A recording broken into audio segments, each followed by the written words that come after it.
Everyone, welcome back to my YouTube channel learn and grow. हम पढ़ रहे हैं ज्योमेट्री। आज ज्योमेट्री का है पार्ट 3।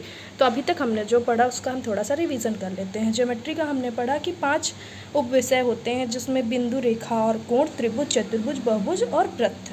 फिर हमने पढ़ा था बिंदु, रेखा और कोण, जिसमें पढ़ा था बिंदु। बिंदु क्या होता है? बिंदु एक वृत्त है जिसकी कोई त्रिज्या नहीं। फिर टाइप्स ऑफ पॉइंट, तो बिंदु कितने प्रकार के होते हैं? बिंदु 2 प्रकार के, संरेख बिंदु, असंरेख बिंदु। संरेख बिंदु क्या होता है?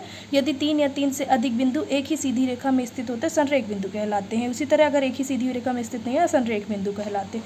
फिर हमने पढ़ा था लाइन। फिर हमने पढ़ा लाइन क्या होती है, लाइन कितने प्रकार की होती है। फिर हमने पढ़ा टाइप्स ऑफ लाइन, रेखाओं के प्रकार, प्रतिच्छेदी रेखा, संगामी रेखा, समांतर रेखा, लंबवत रेखा, तिर्यक रेखा, ये हमने पढ़ लिया। उसके बाद हम पढ़े थे एंगल। एंगल क्या होता है, एंगल कितने प्रकार के होते हैं। फिर आज हमको पढ़ना था पेयर ऑफ एंगल। तो पेयर ऑफ एंगल क्या होते हैं? पहला होता है आसन्न कोण, पूरक कोण, संपूरक कोण, शीर्षाभिमुख कोण, संगत कोण और एकांतर कोण और क्रमागत आंतरिक कोण। तो अब हम इसको डिटेल में पढ़ते हैं। तो आसन्न कोण क्या होते हैं? 2 कोण आसन्न कहे जाते हैं यदि उनके शीर्ष समान हो, उनकी एक भुजा जो भी उभयनिष्ठ हो। गैर उभयनिष्ठ भुजा, जैसे कि इसमें देख रहे हैं कि ये वाली भुजा उसकी उभयनिष्ठ है और ये शीर्ष है, ये शीर्ष है। तो और जो गैर उभयनिष्ठ भुजा है वो अगल बगल होती है। तो ऐसे कोण को आसन्न कोण कहा जाता है। फिर सेकंड था पूरक कोण। पूरक कोण क्या होता है? यदि 2 कोणों का योग 90 डिग्री हो तो ये दोनों कोण समपूरक कोण कहलाते हैं। अगर इन दोनों एंगल को ऐड करेंगे तो 90 डिग्री आएगा तो वे पूरक कोण कहलाएंगे। और संपूरक कोण, अगर 2 एंगल को ऐड करने पर 180 डिग्री आता है तो ऐसे कोण संपूरक कोण कहलाते हैं। फिर हमने पढ़ा शीर्षाभिमुख कोण। यदि 2 कोणों की भुजा विपरीत किरणों के 2 युग्म बनाती है तो दोनों कोण शीर्षाभिमुख कोण कहलाते हैं।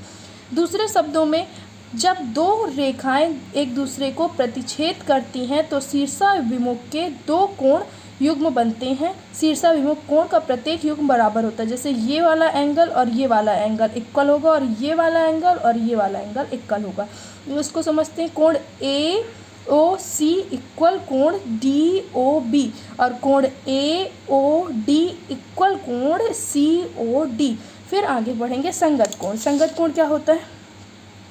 जब 2 समांतर रेखाएं एक तिर्यक रेखा द्वारा छेदित की जाती हैं तो वे संगत कोण का युग्म बनाते हैं। जैसे कि इसमें संगत कोण 1 और 5 बराबर होंगे, कोण 4 और कोण 8 बराबर होगा, कोण 3 और कोण 7 बराबर होगा और कोण 2 और कोण 6 बराबर होगा। एक दूसरे के सामने के कोण बराबर होते हैं तो वे संगत कोण कहलाते हैं। आमने सामने के कोण इसमें बराबर होते हैं। फिर एकांतर कोण। एकांतर कोण क्या है? जब 2 समांतर रेखाएं एक तिर्यक रेखा द्वारा प्रतिच्छेदित की जाती हैं तो वे एकांतर कोणों के युग्म बनाती हैं।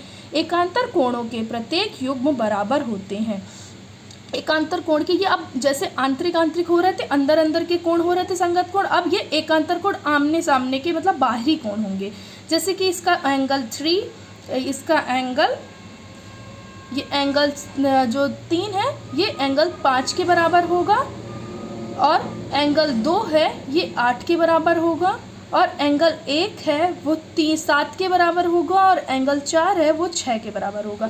फिर इसके बाद क्रमांतर आंतरिक कोण। जब 2 समांतर रेखाएं एक तिर्यक रेखा द्वारा प्रतिच्छेदित होती हैं तो वो आंतरिक कोणों के 2 युग्म बनाती हैं।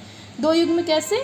जैसे कोण 2, कोण 5, इनको ऐड करेंगे तो 180 डिग्री आएगा और कोण 3 और 8 को ऐड करेंगे 180 डिग्री आएगा। तो क्रमागत आंतरिक कोण कहे जाते हैं। ये इतने सारे कोण हमने पढ़ लिए हैं। अब इसके आगे के पार्ट 4 में पढ़ेंगे।